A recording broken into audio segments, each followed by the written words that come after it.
peningkatan kualitasnya seperti apa, perbaikan kurikulumnya, pokoknya gitu. Nah soal urusan jadwal,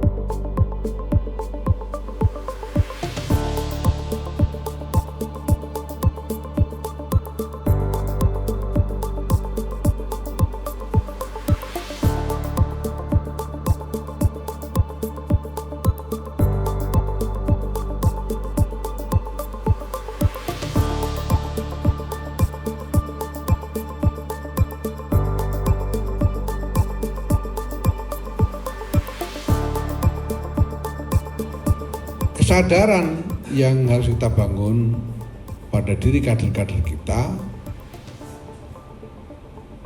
adalah juga kesadaran tanggung jawab akan imarah. Bahwa kita bertanggung jawab atas nasib jamaah dalam berbagai urusan yang memang kita klaim sebagai urusannya NU gitu. Kalau NU ini mengklaim mengurusi dakwah, ya kita bertanggung jawab terhadap nasib umat, nasib jamaah kita dalam soal dakwah. Gimana nasibnya dakwah NU? Kalau kita mengklaim urusan kesejahteraan keluarga sebagai urusannya NU, berarti kita bertanggung jawab atas nasib jamaah terkait dengan masalah kesejahteraan keluarga dan seterusnya, kesehatan, ekonomi, pertanian dan lain sebagainya. Karena kita harus mengoperasionalisasikan Jam'iyah ini sebagai imarah. Dan imarah itu dalam konsep yang lebih abstrak, ya artinya imamah. Di dalam imamah itu ada fungsi imam. Dan tasarruful imam ala ra'iyah manutun bin maslahah. Ra'iyah kita itu adalah ya jamaah Nahdlatul Ulama, itu ra'iyah kita. Mereka itu yang menjadi maslahat, mereka ini yang menjadi tanggung jawab kita. Nah, ini memang tidak wajib. Karena sampean menjadi pengurus NU itu tidak wajib. Kalau sampean kemarin saya kasih SK dan sampean menolak, itu tidak dosa sebetulnya. Jadi tidak wajib. Tapi karena sampean sudah terlanjur terima, ya jadi wajib sekarang. Ini dihisab betul nih, jangan lupa ini. Dihisab betul sampai nanti di hadapan Allah Subhanahu wa taala. Dan arena tanggung jawab kita semua ini jelas. Di jamaah ini, ra'iyah kita ini. Nah maka kita harus membangun Nahdlatul Ulama ini supaya sungguh-sungguh bisa efektif sebagai imarah. Sehingga kalau ditanyain Gusti Allah nanti di yaumil hisab itu kita bisa jawabnya itu ada jawaban itu. Dan gak lama-lama mikirnya jawab itu sehingga gak keburu diseret sama malaikat Malik itu. Nah, ini yang pertama, Nahdlatul Ulama sebagai imarah harus mengikuti satu model yang jelas, model tertentu, dan itu harus cukup dalam sampai menyentuh dimensi rohani dari kader ini. Kenapa? Karena kader ini adalah kader-kader yang akan menjalankan roda Jam'iyah Nahdlatul Ulama sebagai thariqah. Masuk dalam dimensi itu. Gitu. Maka ini bukan cuma soal potongan. Ini harus betul sampai kepada dimensi rohani. Bahwa secara rohani memang kader-kader ini siap menjadi rantai sanad dari thariqah Nahdiyah ini, thariqah Nahdlatul Ulama. Ini soal mentalitas. Yang kedua soal attitude, tingkah laku, sikap dan perilaku, itu attitude. Kita harus punya standar attitude sebagai kader NU. Standar perilakunya ini harus jelas, bersumber dari mentalitas tadi, sehingga nggak bisa sembarangan. Kita ini mungkin bisa tidak setuju kepada sesama kader misalnya, bahkan tidak setuju kepada pimpinan NU, boleh saja. Tapi harus dengan attitude, harus dengan sikap yang standar, tidak bisa. Tidak boleh misalnya terus ada demo di depan kantor NU, mendemo roh Islam, itu tidak bisa, itu pasti bukan kader NU, ini attitude. Harus ada standar attitude ini. Gak setuju, tapi harus dengan cara yang mencerminkan attitude standar Nahdlatul Ulama yang benar gitu. Nah, ini yang harus kita pikir, attitude-nya gimana. Ngomong itu juga attitude-nya ini harus jelas.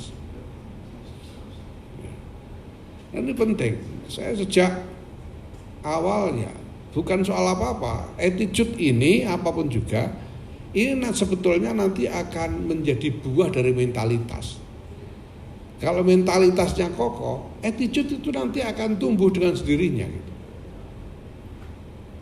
Saya itu tidak berani ngerokok di ruangan roh Islam, itu bukan soal apa-apa, karena tidak mentolong. Saya itu bukannya mau kelihatan berakhlak mulia atau gimana, nggak mentolong itu loh. Mau nyulut itu nggak mentolong, karena soal mentalitas. Gimana lagi? Gitu. Soal mentalitas. Ya, saya tahu sendiri, saya misalnya dengan Kiai Said Akil Siraj dari dulu itu ada banyak hal yang saya tidak setuju tentang beliau. Tapi untuk mengkritik di depan umum itu tidak bisa gitu. Dengan kiai-kiai yang memang ya jaminan. Saya ini diasuh oleh Kiai Ali Maksum langsung mulai 79 sampai wafat beliau 89 langsung saya ini bisa mengklaim sebagai anak rohaninya Kiai Ali Maksum. Dan sudah itu saya teruskan dengan Kiai Zainal Abidin dan Kiai Warsun sampai 94. Ini kiai-kiai jaminan, wah, ini sampean tidak bisa main-main sama saya ini. Ini kiai-kiai dari generasi jaminan ini. Kiai-kiai dari dulu itu maka sekarang saya agak gelisah itu. Dulu itu pada zaman-zaman itu ya 70-an, 80-an. Itu nyari kiai yang tidak wali itu susah. Kalau kita lihat kiai-kiai pada waktu itu nyari yang bukan wali itu susah. Kiai Ali wali, Kiai Marus Ali wali, Kiai Hamid wali, Kiai Asad, siapa kiai-kiai generasi itu yang tidak wali, susah. Dan saya gelisah hari ini tuh sekarang kiai yang wali itu mana, itu yang saya pusing hari ini tuh sebetulnya itu. Ada jaminan rohani. Dulu itu di sanad ini dijamin melalui apa namanya mentalitas dan attitude ini ditransfer melalui sanad yang memang jadi jaminan dulu di pondok-pondok. Ya alhamdulillah generasi ini, generasi kita ini sebagian besar ya generasi saya dan di bawah saya dikit lah, ini masih merasakan apa namanya rantai salat yang seperti ini. Apalagi sini ada Pak Masyuri Malik ini ya kerapiaknya ya lasemnya dapat semua. Yang bareng saya ini ada Pak Mustafa Ke dan lain-lain, kita semua masing-masing ketemu dengan kiai-kiai macam itu, masih yang generasi saya. Lah yang di bawah generasi sekarang, generasi sekarang nih ya saya cuma bisa bilang wallahu a'lam bishawab gitu. Dari mana, apalagi ke depannya nanti, karena sekarang juga minat untuk terlibat di dalam NU meluas, bukan hanya dari kalangan pesantren, meluas. Saya tidak tahu, ini harusnya ada survei ini. Nanti tolong sampaikan kepada teman-teman di Labkesdam ya. Tentang latar belakang orang-orang yang hari ini mengaku NU. Karena orang yang secara eksplisit mengaku NU hari ini itu sudah mencapai 59,2% dari seluruh populasi Muslim. Itu luar biasa. Ngaku terang-terangan ngaku NU. Ini hasil survei tahun 2022. Kemarin-kemarin itu saya ngomong 50,5%, itu hasil survei tahun 18. Yang baru ini baru keluar 2022 itu sudah 59,2% dari seluruh populasi. Berarti benar waktu Litbang Kompas datang dan bilang ke saya bahwa yang NU ini sudah 60%. Nah, apakah semua ini orang dengan latar belakang pesantren? Ya tidak tahu, mungkin mbahnya dulu pernah punya latar belakang pesantren, tapi yang sekarang dari mana? Kita tidak tahu. Gitu. Nah, maka sekarang harus ada substitusi. Yang dulu pesantren kayak dulu. Dulu itu tidak ada kaderisasi sistematis begini. Yang ada ya pesantren. Karena pesantren ini yang menjadi wahana kaderisasi yang efektif karena konstruksi tradisinya masih kokoh. Masih kokoh sekali. Secara lahir batin masih kokoh. Nah, sekarang kita tidak bisa lagi mengandalkan hanya pesantren. Itu sebabnya kita bikin sistem kaderisasi kayak begini. Tapi sistem kaderisasi ini harus bisa menyulih fungsi-fungsi yang dulu disediakan oleh pesantren. Termasuk soal mentalitas dan attitude ini. Nah, baru kemudian kita bicara soal knowledge, soal pengetahuan dan keterampilan dan skills.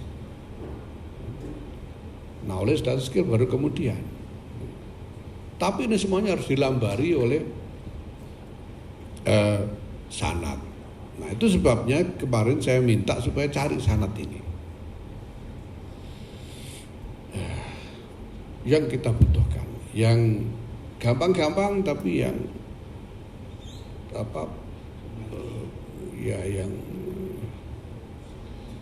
yang nilainya, yang bobotnya tinggi. Kemarin saya usulkan Asmaul Husna dari Syekh Muhammad. Ya. Nanti kalau perlu kita minta Rois Am untuk mengijazahkan kepada kita. Ya. Murid yang tidak sulit-sulit, yang enteng-enteng tapi kita bisa lakukan. Ya.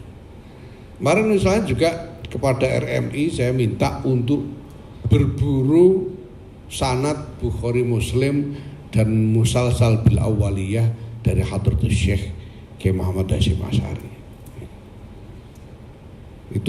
Itu harus disebarkan lagi di pesantren-pesantren kita. Sebab pesantren kita ini pegang sanadnya Hadratus Syekh Kiai Muhammad Hasyim Asy'ari. Wong ini NU itu mau ngambil dari mana urutannya kalau dari Hadratus Syekh. Dan dulu itu generasi kiai-kiai generasinya Mbah Ali Maksum, kakek saya, generasi itu. Kiai Ma'ruf Ali, Kiai Hamid Suruan, Kiai Abdullah Abbas, Kiai Abdullah Salam, Kiai dan sebagainya. Itu semuanya mereka pegang sanad dari Hadratus Syekh. Semuanya pegang sanad dari Hadratus Syekh. Sampai Kiai Maimun Zubair ini saya buka aja. Ini percakapan pribadi sebetulnya dengan Kiai Maimun. Kiai Maimun ini kalau dawuh ya enggak pakai dalil karena beliau sendiri itu sudah dalil gitu ya. Apa beliau katakan? Pondok ning Indonesia iki ora iso suwe, ora kuat suwe nek ora duwe sanad tebu ireng. Pesantren di Indonesia ini tidak akan tahan lama kalau tidak punya sanad tebu ireng. Ya beliau tidak menjelaskan kenapa, pokoknya gitu aja gitu. Nah, maka kemarin kepada RMI saya minta ada upaya untuk pertama mengejar sanad itu. Yang paling penting adalah sanad Bukhari Muslim dan sanad musalsal bil awwaliyah. Ini memang harus kiai-kiai, kalau bangsa apa namanya potongan Sulaiman Tanjung ini ya belum lah, nanti aja gitu. Ini harus kiai beneran ini, sanad Bukhari Muslim dan musalsal bil awwaliyah itu ya. Kalau ndak kiai bener ya ini di sini makomnya Gus apa ini baru bisa ngambil sanad yang harus kirim. Tapi kalau wirid yang dari Said Muhammad itu wirid awam lah, orang awam boleh silakan. Nah ini tadi kita dengar, saya lihat ada selawat badar ini Pak Nusron, kalau perlu kejar sanatnya, ijazahnya dari Kiai Mansur Ali Banyuwangi. Karena ini juga selawat keramat ini selawat bahaya sebetulnya, nggak boleh main-main. Ini selawat panas ini. Selawat panas, beneran. Ini kalau diwiridkan itu nanti sampean kepengen berkelahi aja sama orang. Selawat badar itu, namanya selawat badar gimana? Selawat panas itu beneran. Nah ya ini oke untuk meningkatkan giroh kita lah ya. Tapi tolong cari ijazah dengan sanad kepada yang sambung kepada Kiai Mansur Ali, pencipta selawat badar itu sudah pasti masih ada. Beliau ini dari generasi yang masih generasi di bawah Kiai Hasyim Asy'ari, itu generasi murid-muridnya Kiai Hasyim itu. Oke, nah ini. Nah, selebihnya saya kira adalah soal kemampuan kita mengelola urusan yang begini besar, karena ini agenda raksasa. Masalahnya bukan apa-apa, kita ini sudah terlanjur bikin pergub. Dan kita masukkan di pergub itu kewajiban untuk cabang kelas A, MWC kelas A dan sebagainya, yang kalau dihitung itu bisa 2.800, itu kewajiban organisasi masuk pergub gitu. Kalau dia gagal melakukan, ada alasan untuk PBNU dan tingkatan pengurus di atasnya mengeluarkan surat peringatan. Dan kalau tetap tidak jalan, sudah 3 kali itu bisa dibekukan, sudah masuk pergub. Gitu. Jadi tidak ada pilihan Pak Nusron, kita harus penuhi. Ya kita harus tanggung jawabnya PB ya, menyediakan fasilitas supaya di bawah itu bisa memenuhi kewajiban sesuai dengan pergub. Gitu. Supaya tidak ada tuntutan, mereka kita ini sudah mau tapi PB-nya nggak bisa. Kita sudah mau tapi katanya PB strukturnya kurang, itu tidak boleh, ada alasan begitu, tidak boleh. Jadwalnya padat sebagainya tidak boleh. Jadi ini harus diurus betul. Ini memang agenda raksasa luar biasa. Kalau baru PDPKP aja sudah 2.800-an. Untuk PMK-nya itu setahun itu 800-an dan sebagainya. Ini memang agenda raksasa. Memang harus kita kerjakan. Ya, kita harus punya target, namanya governance, itu harus pakai target governance itu. Ya, kemarin saya tawarkan ke Nusron, ya paling enggak 2024 harus selesai, artinya sudah bisa beroperasi. Nah nanti kita lihat, kalau kelihatannya ngos-ngosan ya boleh nawar lah, nanti boleh ditawar ya. Yang penting ini harus kita lihat sebagai tanggung jawab kita, emang harus kita laksanakan. Gimana? Sudah terlanjur bikin pergub. Nah, karena itu saya menggarisbawahi apa yang tadi disampaikan Pak Nusron tentang pertama kebutuhan birokrasi. Nusron kemarin usul gimana kalau diserahkan kepada Dewan Struktur. Saya bilang nggak akan ngatasi. Kalau Dewan Struktur saja nggak akan bisa menghandle ini. Sudah ngurus manajemennya, masih ngurus ngisi pelatihannya, itu tidak akan jalan.